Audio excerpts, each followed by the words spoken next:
So, ito na yung aming ulam for today's video natin, ang manok na Bisaya. Ayan, ang laki ng paa.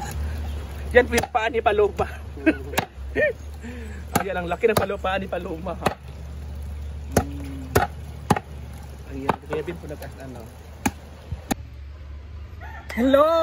So dito naman tayo, nagbabalik po tayo. At syempre kasama natin si Simply Amore, yung partner ko sa pagluluto. At syempre siya rin yung nagtuturo kung anong dapat lutuin ngayon for today's video natin. Kasi siya nag-request na gusto doon niyang magluto ng manok na Bisaya. At yun, yung manok ni Kuya Bem na binili kagabi na lalaki na manok ay inihaw ni Kuya Bem dahil sa kanya.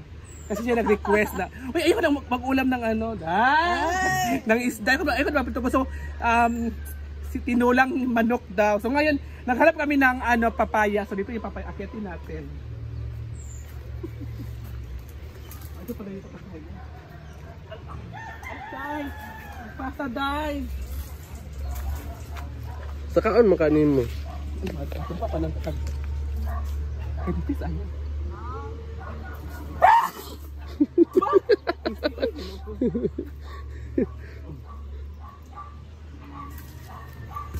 Hala, master. Master tayo. Ay! Nashot noon. Ay, po, ayun.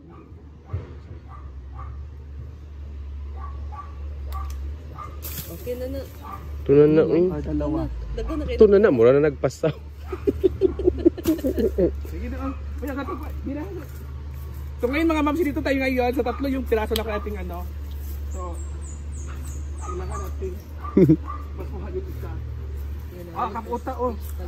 Kaputa pal. Kado ka gunit, kung mahulog yung silpon. Wait lang. Ikaw sa tubig. Guys, kinuha na niya yung na ano guys, yung nahulog sa fish pan. So ngayon, mga ma'am, kailangan natin kunin yung isang nahulog. O Bing, oh. Oh. Ako, Bing. Oh. Ay, off na ista.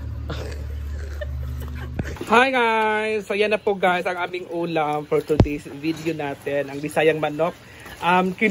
Kinumsan muna ng asin ni Paloma. Bakit Paloma? Lagyan ka ng asin yan at kumusin. Para matanggal yung lansa. Hindi siya malangsa po. Para daw hindi malangsa, kaya lagyan siya ng asin at pipigain ng bonggang-bongga para matanggal yung lansa. Ayan guys, oh. Diba? Yan po yung ating ulam for today's video natin. Ayan, ang sarap. Ayan. Grabe talaga si Paloma. Sanay talaga siya sa mga ganitong mga proseso. Sa paglalagay ng asin sa mga malalansa. Diba? So ito naman mga moms, ang ating partner, kasi masarap talaga Bisayang manok pag may may papaya. Ito yung papaya natin mga, di ba? Ilang piraso lang na papaya gawin? Lahat tanan. Yan po lahat. At ito yung mga ingredients natin kasi masarap talaga pag may tanlad, luya, at siling haba at atsal. Ayan po guys mga moms. Di ba? So ayan na mga moms, hugasan muna natin ulit. Ito, di ba? Ang sarap guys, oh. At syempre, nag-prepare na rin ng sibuyas ang ating maneka na si Paluma. At dito natin nilagay yan sa ating lagayan kung saan po madali maluto yung ating, or malambot yung ating lulutuin. Lalong na yung mga matitigas. Di ba? Ano to, Day? Yung isda. At syempre, magluluto dito ng isda, di ba? Yung kuha nila ni Bimbo. At syempre mga mamsi, ito rin ay sasabawin din natin to, di ba? Ito yung kuha ni Kuya Bem kagabi na minukbang namin kagabi at pinulutan. Ito yon ang ating kasak. Ang tawag dito sa amin ay salabay. Ito yung salabay mga ma'am.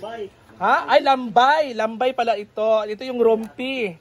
May rumpi tayo. Ito yung rumping maliit. Hindi pa masyadong malaki yung ating rumpi. Oo. At ito yung ating gisaw. Yan, ito ay gisaw po yan. At ito ay, iwan ko anong tawag dito. Bangus na maliit.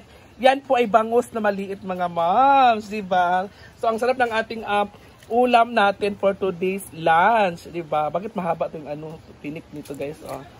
So ayan na muna mga ma'am. So, fresh na fresh talaga ito kasi kagabi pa po na ko yan, buntis sa po yan guys. Bye!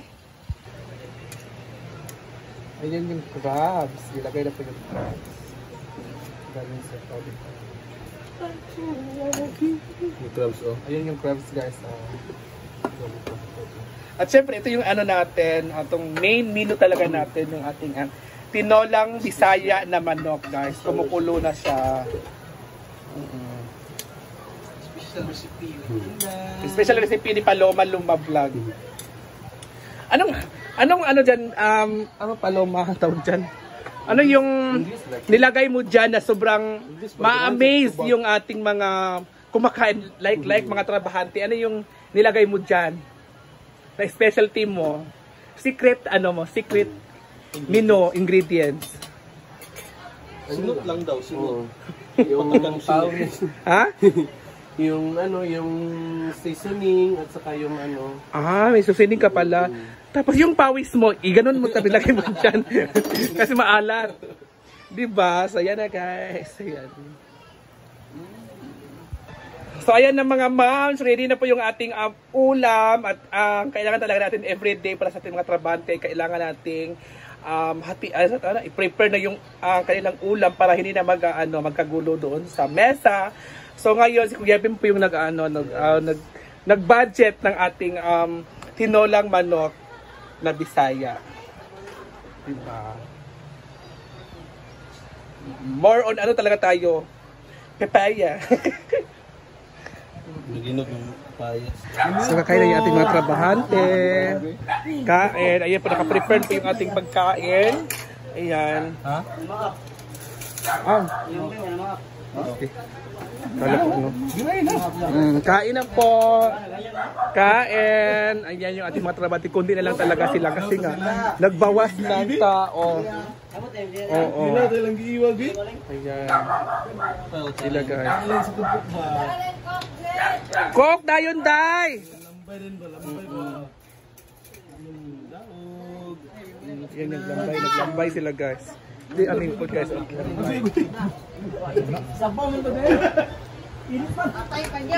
Ayan na guys.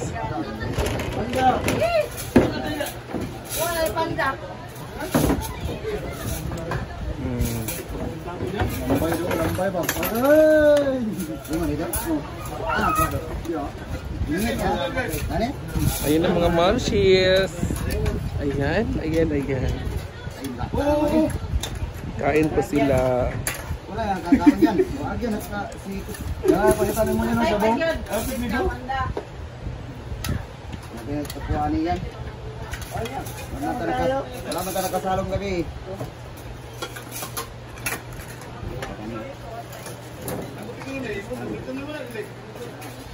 Proy? Ama na ito diya. Ano yung dako, ha? Dako ka. Kain na po sila.